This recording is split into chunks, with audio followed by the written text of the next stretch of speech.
Welcome student and good morning to all of you.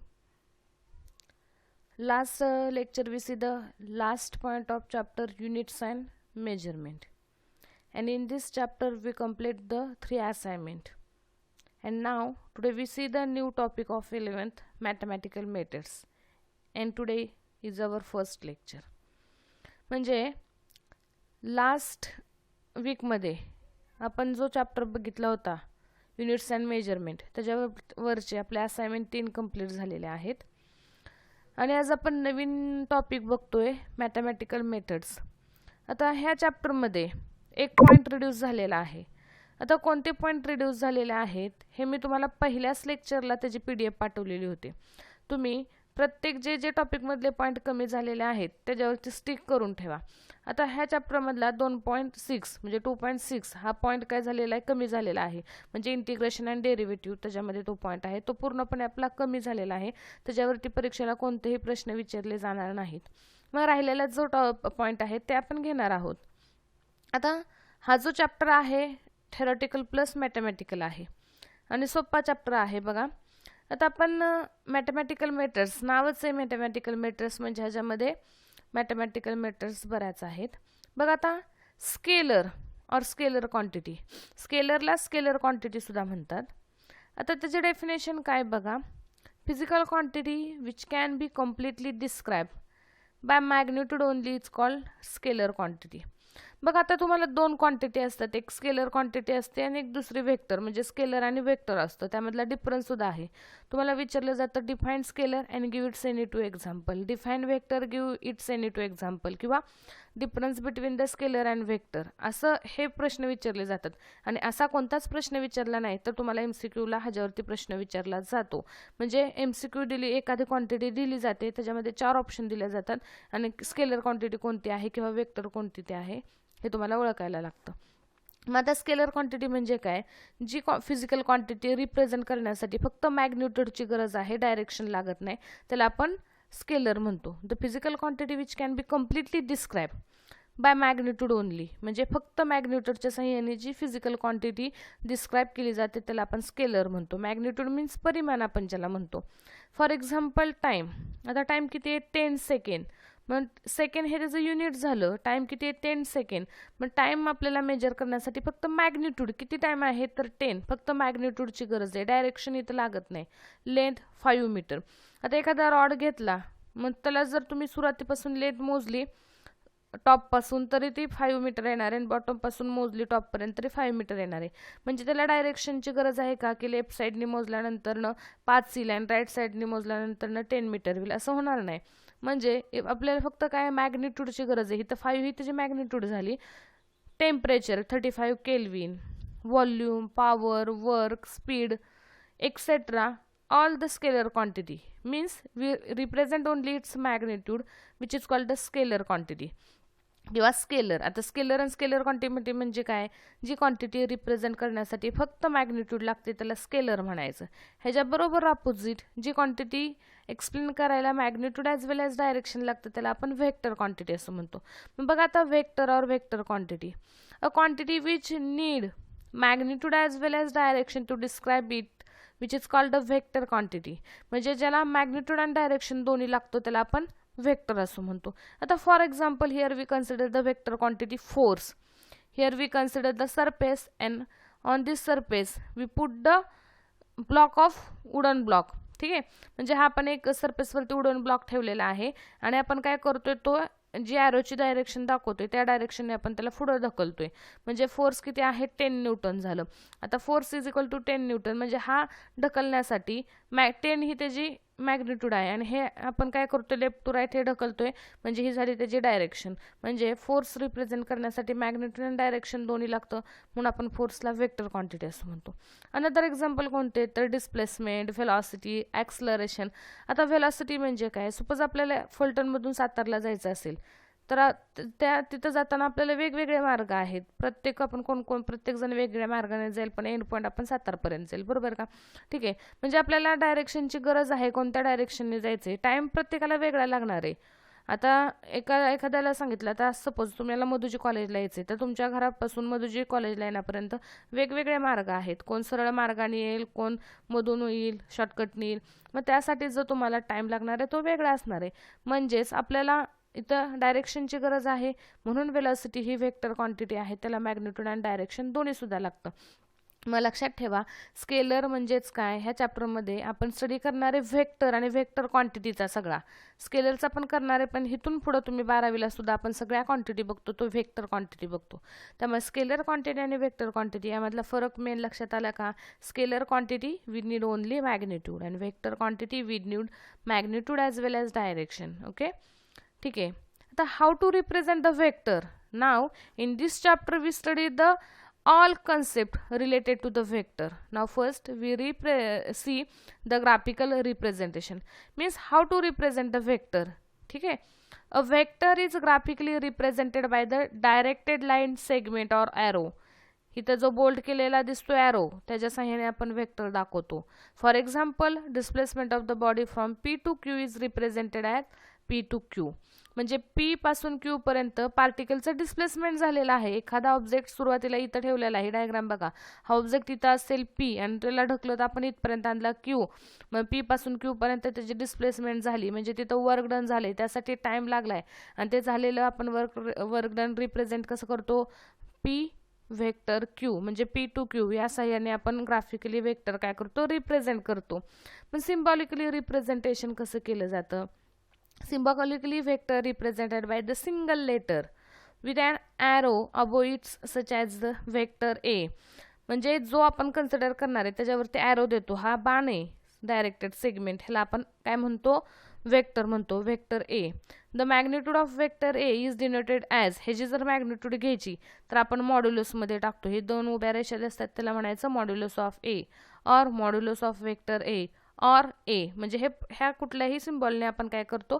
Symbolically vector represent केला जातो. मग वेक्टरचा डोक्यावरती बाण आहे, ह्याचा अर्थ काय? ह्याला मॅग्निट्यूड पण आहे आणि डायरेक्शन सुद्धा आहे, म्हणून आपण त्याच्या डोक्यावरती बाण दिलाय, म्हणून ह्याला म्हणायचं वेक्टर A असं हे रीड केलं जातं. मग आता ग्राफिकली रिप्रेझेंट कसं केलं जातं, सिम्बॉलिकली कसं केलं जातं, आपण हे बघितलं. आता हे बघितल्यानंतर ह्या चॅप्टरमधल्या आपल्या मेन कॉन्सेप्टला आपण सुरुवात करतोय. म्हणजे तुम्हाला स्केलर म्हणजे काय हे माहीत पाहिजे, वेक्टर म्हणजे माहीत पाहिजे, how to identify the scalar and vector हे तुम्हाला माहीत पाहिजे. ते झाल्यानंतर डिफरंट टाइप्स ऑफ वेक्टर आपण बघणार आहे. म्हणजे सम आपण डेफिनेशन बघणार आहेत, तिथं आपण 6 डेफिनेशन बघणार आहेत. तुम्हाला परीक्षेला ह्याच्यातल्या कोणत्याही 2-3 डेफिनेशन विचारल्या जातील, तर आपण ह्या डेफिनेशन घेणार आहोत. बघ आता पहिली डेफिनेशन आहे ती झिरो वेक्टर. म्हणजे हे वेक्टरचे टाइप आहेत. झिरो वेक्टर, झिरो म्हणजेच नल पॉईंट, नल आपण म्हणतो, झिरो वेक्टरलाच नल पॉईंट म्हणतो. तुम्हाला नल वेक्टरची डेफिनेशन विचारली तरी झिरो वेक्टरचीच डेफिनेशन लिहायची.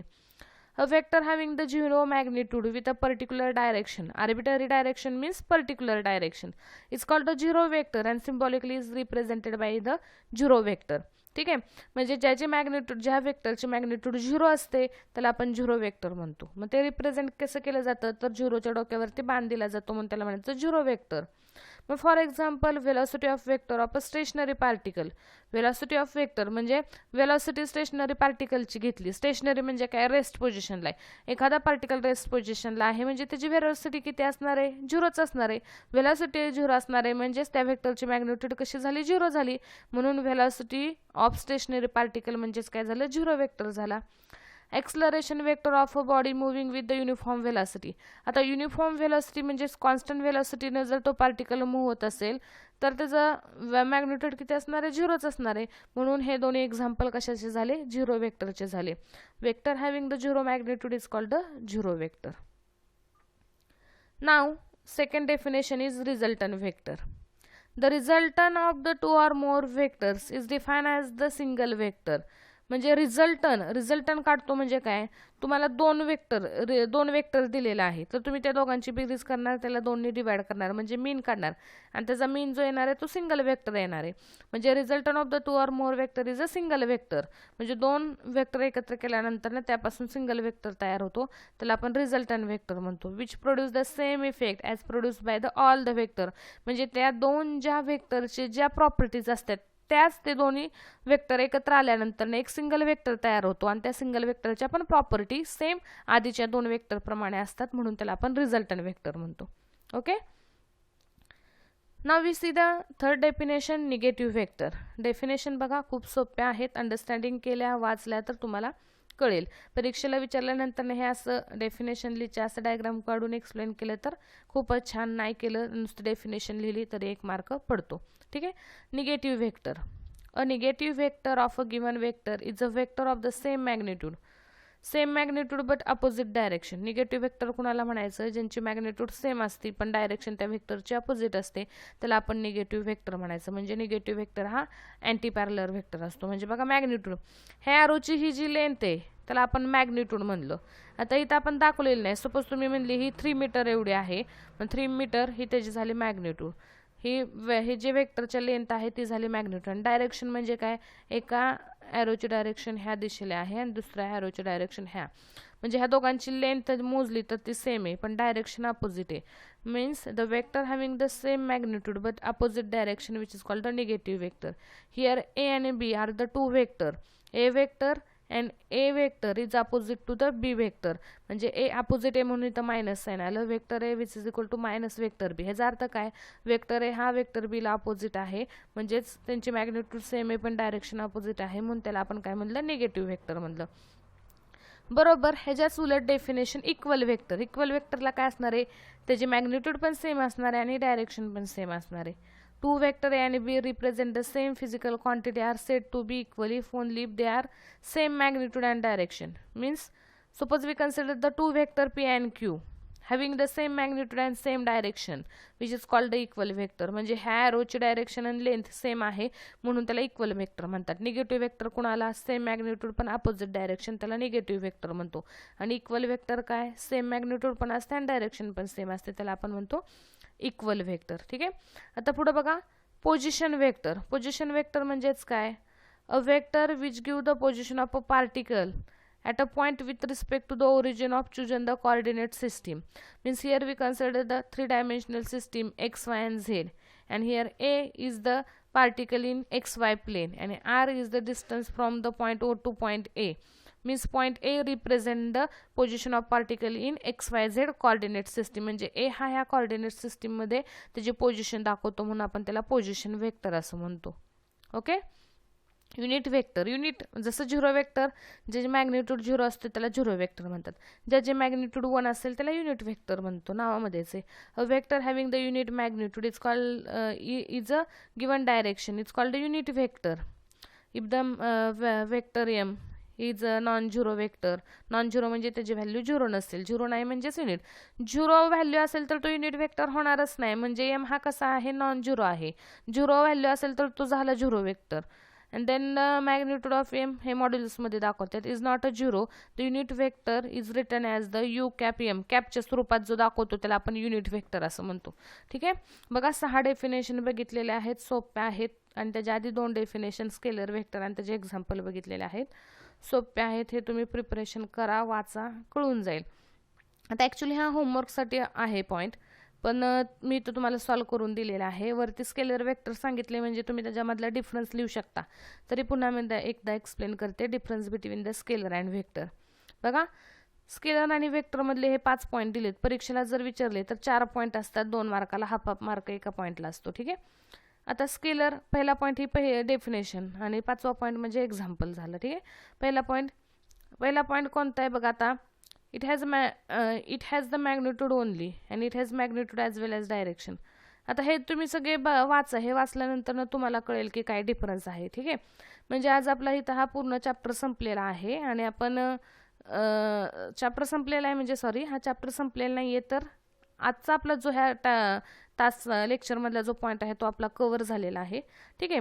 हे एवढा पॉईंट तुम्ही प्रिपरेशन करा. ह्याचं PDF पाठवते, ते तुम्ही लिहून काढा, एकदा वाचा, म्हणजे तुम्हाला कळेल. ज्या विद्यार्थ्यांनी अजून असाइनमेंट दिलेले नाही आहेत त्यांनी असाइनमेंट पाठवा. ठीक आहे. आता आपण नेक्स्ट लेक्चरला ह्याच्या पुढचं बघूया आपण. ओके. थँक्यू.